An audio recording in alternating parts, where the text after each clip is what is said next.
Nya aye akkam jirtu naguma daandii elemoon jedhama miidiyaa arraata biyyoolessa Oromiyaa irraati.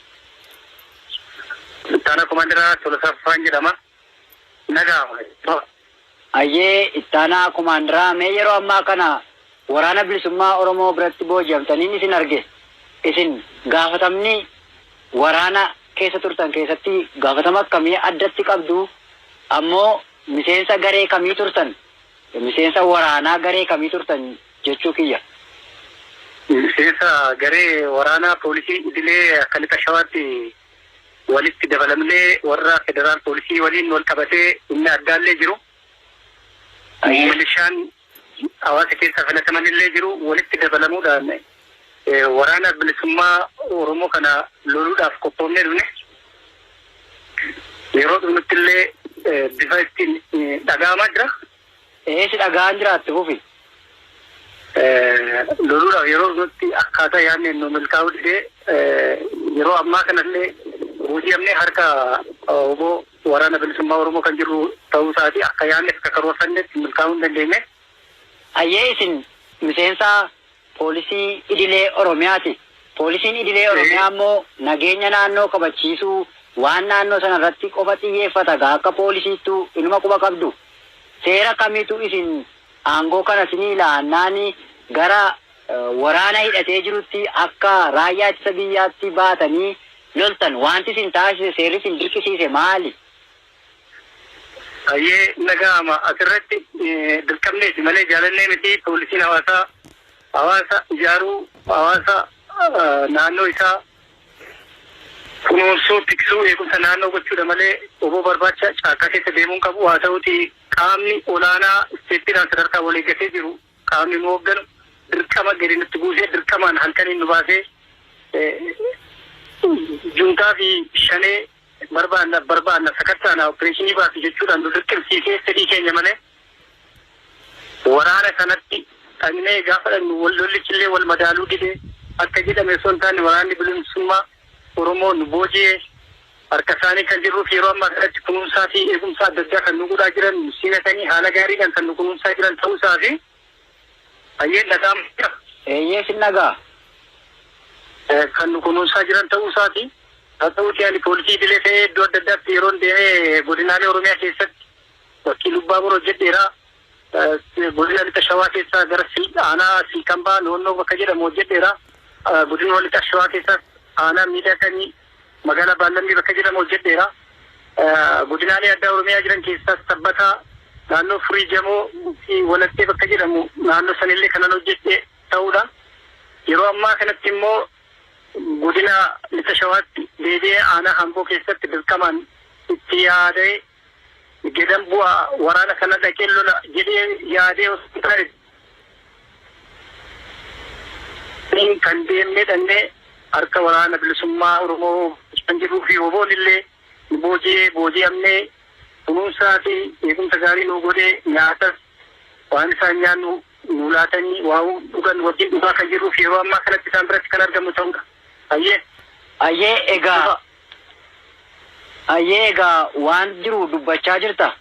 Wanti mootummaan akkasin waraana bilisummaa Oromoo loltaniif isin bobbaasu wanti dhokataan maali? Wanti mootummaan waraana bilisummaa Oromootiin jechi inni jedhu saamtuudha, shiftaadha maali jedhu kun haala qabatamaa argitaniin wal madaalaa. Ayyee yeroo ammaa haalli miidiyaa irraas ta'e haalli qabatamaa hawaasa burjaajessuuf itti hololfamaa jiru fi haalli qabatamaa yeroo fi waraana adda bilisummaa Oromoo gadi buunee argaa jirru kanatti taaseen jiru faallaa kan ta'e ta'uusaa ifaan ifatti of hiikootiin waan argedha. Waan qabatamaa akka isaaniin jira. Wanti na reeban waraanni bilisummaa Oromoo nama reebaa, mana namaa gubaa, biyya diigaa jira. Wanti jedhamu sun ijaaf ijatti wanti qabatamaa ani argan jiru. Waraanni bilisummaa Oromoo mirga isaatiif, siree isaatiif, kaayyoo isaatiif kan qabsaa'aa jiru ta'uusaati waan argee irra darbee beelaan aduu keessa ganna rooba keessa kan isee qabsaa'aa jiru ta'uu fi haala ofii koodhaqee akka loltuu poolisii Oromiyaa tokkotti akka xiinxala gaggeessetti hamman argeetti waan qabatamaa kan jabiliin jiru isa kanan argee waan nama to'ataniif illee immoo waan isaan kunuunsa isaan godhaa jiran waan ajaa'ibaadha. Jaalala qabu. Hawaan isaan jaalata. Qabeenya hawaasaa waan isaan balleessan tokkollee hin jiru.